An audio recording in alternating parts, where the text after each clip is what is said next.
Well, day 4, fossil hunting, White River Badlands. Bitterly cold and windy, and it may rain later, so this may get aborted. We'll see, because I don't think any of us want to stay out here in this weather in the rain. But we'll give it a shot and see what we can find before the weather goes to hell. So, getting all geared up under a lot of layers today. We'll be lucky if we could move. Heading off into the field. See what we can find today. These are some bundled up fossil hunters, let me tell you. Most of us are from Florida though, so that explains a lot. Temperature's mid-40s and it's kind of windy. That's 40s Fahrenheit. For those of you in the centigrade world, it's cold. Well, we're maybe, I don't know, 15-20 minutes in. And already we've got our second little shower of the morning going on here. So I've stopped to pull my rain jacket out of my pack down here. All my phone's all covered with water spots. I hope they're not on the lens. And get that on before I continue, since I'm in an area sheltered from the wind a little bit.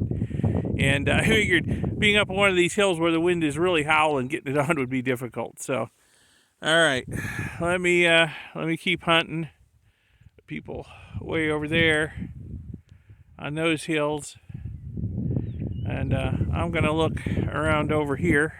I don't know if I've ever looked on these hills before over here, so I'm gonna look here and work my way over towards the other side of this hill. There's some good stuff on the other side of this hill too, so that's my plan. Unless the rain really picks up, then I'm gonna turn around and head for the trucks, because it's too cold to be wet out here, let me tell you. Well, this hill in front of me, this bare clay hill over there, there's a lot of fossils at the base of it. Bits and pieces, you know, bits of bone, bits of tortoiseshell, bits of whatnot. I really want to get up to the top of it to see what might be eroding out. But I'll tell you what, getting up where I am has been a heck of a process. It's pretty steep, but here it's like, I don't know, 60, 70 degrees? I don't know if I can make it across to the top of that hill or not. So, I don't know, you gotta weigh what you might find versus breaking an ankle or hip, you know, if you slip and fall. So, I don't know. Doesn't look like even the cows come up here, and they can go up some pretty steep slopes, and they'll leave you a nice trail to follow, but I don't know, maybe I can make it up through that little saddle right there. I don't know. Maybe I'll try. If I make it over there, I'll let you know. If the next shot is from ground level, you know I decided it was too dangerous. So let me put the phone away and see if I can actually get over there now that I've climbed this far up anyway. Well, I must be at least a little bit crazy because I made it on that really steep slope over there. So, unfortunately, the top of this hill seems to be an FFZ, fossil-free zone. So all the fossils at the base of this hill, way down there, must be eroding out somewhere at a middle level, which, how the heck I'd get to, I don't know. Well, the climb was pretty much for nothing, but it sure did warm me up out here in this frigid weather. Let me see if I can find, I don't know, a less steep way back down. Yeah, a little less steep over here on this side of the hill. Yeah, but that just goes over into the grasslands, which is no good. I got to get back into the Badlands, so I might be going back down the way I came. Wish me luck. Okay, I'm back down at ground level. I managed to get here without breaking anything. So there's a smaller hill in front of me here, and at the base of it, we got a piece of the shard of rhino tooth enamel. So I guess I need to look over this smaller hill in some detail, see if I can find anything. So a little ways up the hill and off to my left a little bit, here's a much larger shard of rhino tooth. I just love how they sometimes, not always, will fossilize with this nice blue color. It makes them really jump out at you because there's absolutely nothing else in this environment that's blue, except the sky. So, yeah. Sometimes they're brown, sometimes they're black, sometimes they're gray, but when they fossilize blue, that's a beautiful thing.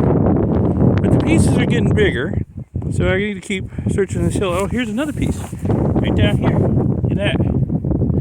See that? Yeah. Cool. Okay, so there's something in this hill. Let me look around. Oh, there's another piece over there. I am in a hot spot. Yeah, probably not showing up on the camera, but it's over there near the end of my stick. There's another piece of blue rhino enamel. Okay, cool. Let me put the phone down and do some diligent searching on this hill and see what I can find. Oh, there's another piece up there. Yeah, it's a good spot to look. Well, I very laboriously worked my way up the side of this hill. I mean, there's bits of rhino enamel the whole way up, and as I got closer to the top, I started seeing bits of bone too. I mean, closer to the top here, this angle is like 80 degrees. So you could see spots where I slid backwards a couple of times, and spots where I drove my stick in the ground to hold me. But I'm all the way up to grass level, and I don't see anything actually eroding out. It's all just laying on the surface, washed down by water. It doesn't seem to be anything actually coming out of the side of the hill, unfortunately, that I can see. And I can't just dig blindly. The whole side of the hill's covered with this stuff, so I wouldn't know where to dig up here. So, after all that effort, all I really got to show for it's a few shards of rhino tooth. Oh well, keep looking. There's plenty more hills, and it ain't raining hard yet, so I keep looking. Fooled me from over up on top of this hill over here. That white thing looked a lot like a big shard of fossilized bone. Get over here, it's just a rock. A bone-shaped rock. Fooled me. Oh well. Hunt my way back over this direction where I was going when I saw it. Well, I think I hear thunder in the background. Well, this pile right here is what we call an exploded tortoise. It's just when these little tortoises, and this is a little one, this was the kind you want. What do we call a pocket tortoise? It was probably not more than 7-8 inches across at the most, maybe not even that big from the curvature of the shell. But you got to get them. You got to find them as soon as they're eroding out of the matrix, because once they're exposed to the weather, the freeze-thaw cycles just tear them apart. Something awful, and it's all washing down the side of the hill. Nothing here worth collecting, unfortunately. But it tells me this hill might have others. Maybe this tortoise has brothers and sisters. So, gotta go hunting here on this hill. See what I can find. Well, it's a little afternoon. Just stopped and had some lunch with my wife and Steve there. They're going their own ways. I'm heading over in this direction. It's been a pretty unproductive morning for all of us in this bitter cold and intermittent spit and rain, but gonna see what we can find this afternoon for as long as we can hunt. We're back at it. I was getting pretty cold just sitting in one place. I was hoping moving would warm me up. But, of course, we moved up from the low spot where we had lunch. Now I'm up in the wind again, so it is cold. All right, climbing up and down these hills should warm me up again. I was almost sweating at one point, so let me get back to it. Two more exploded tortoises, one here and one over there. Only a few feet apart. Too bad. You know, I know with every step on these hills, I am walking within inches probably of some really great fossils, but there's just no way of knowing it until they start eroding out. And if there's nobody here to collect them when they're just starting to erode out, eventually Mother Nature does this to them, to where they're nothing but a pile of all bits of useless bone.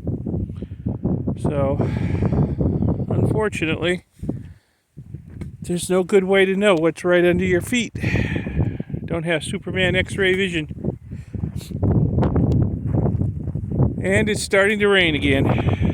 So, get some more hunting in here. The sky's looking kind of rough over that way where the rain's coming from and the wind. So, I'm thinking I might go down to a lower elevation and look around. It'll be easier to evacuate the Badlands from a lower elevation should the rain get heavy. Let's up again. I'll start climbing again. For now, I'm heading down. I came downhill because the rain is increasing, but look what I found down here in the wash. This is a big chunk of rhino tooth. How big? I don't know. Maybe only what I can see is there, but maybe there's a whole lot more. I need to do a little bit of delicate digging and see what's down there. Alright, so let me get on that, just in case the rain is coming in with a vengeance. I can hopefully get this out. Well, unfortunately, this is all there was of it, but we got a little bit of a surprise here. You know, not only is the enamel kind of bluish on the outside, but the pulp inside is bright green. I'll have to clean it up a little better when we get back to the fort tonight where we're staying. But wow, I have never seen the pulp of a tooth fossilized green like that before. That is cool. But I probed around this hole. I don't think there's any more of this tooth. This tooth would have been probably as big as my fist, close to it. So we just got one part of it, unfortunately. But best thing I found so far today, sad to say. So I'll keep looking. Well, finding that big hunk of rhino tooth in the wash right down here has prompted me to climb uphill again, hoping to find the jaw or skull that it came from. But, well, I'm not seeing anything on this hill. I'm pretty sure I've searched these two already, and I see other people's footprints over there. So, and it's raining much harder, so I'm going to head back down to the level of the wash and start making my way that direction. The trucks are somewhere over there, a mile and a half away.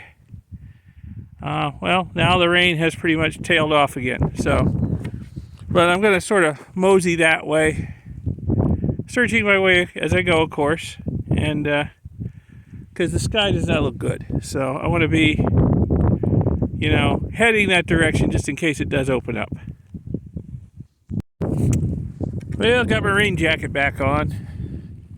I hemmed and hawed about it for a while because every time I thought about getting it back on, it would let up. But it's been a pretty steady, slow drizzle for a while now, and well, it's cold out here. I probably shouldn't be getting wet. Sounds like Pneumonia City. So let's see. The trucks are over in this direction, somewhere over these hills. So I'm just gonna hunt my way over there. The rain seems to be pretty relentless. And if it gets any worse, I'm sure we'll call it for the day. So I'm just going to head kind of in the direction of the trucks and see if I can find some areas to hunt going this way. Not going to get any further away anyway. See what I can find. Well, I'm up high again, up in the hills. There's a couple more of us over there, and some more over there. We've all kind of wandered closer to the trucks, and then the rain quit. And then we all sort of spread out again, and then the rain started again. So I don't know what it's doing. All I know is I'm certainly not finding very much right now. Somewhat disappointing. Not a great day for me. We'll see how the others did later. We left the field early this day due to the bitter cold wind, the on and off drizzle, and the fact that people just weren't finding much of anything under these conditions. The mud was getting thick. There was a threat of heavier rain coming, and we were worried about the roads getting too muddy for us to get out, so we left the field. On the bright side, though, got to stop at one of my favorite rock shops on the way back to base camp. So watch for that video coming out soon. I got some good stuff at the rock shop. Alright, well thanks for watching this video. I'll see you in the next one. Bye.